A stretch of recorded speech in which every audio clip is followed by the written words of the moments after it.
ओम हर हर महादेव शिव शंभो बाबा धवलेश्वराय नमो नमः।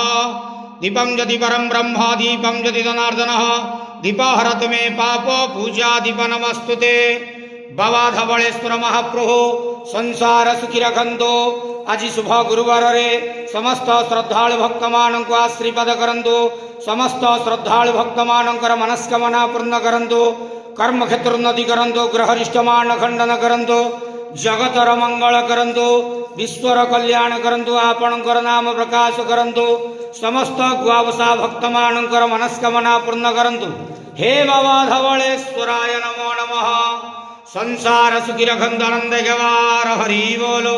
आज शुभ गुरुवार रे समस्त श्रद्धालु भक्त मानक आशीर्वाद करंतु आनंद गवार हरि बोलो। बाबा धवलेश्वराय नमो नमः। ओम नमः शिवाय।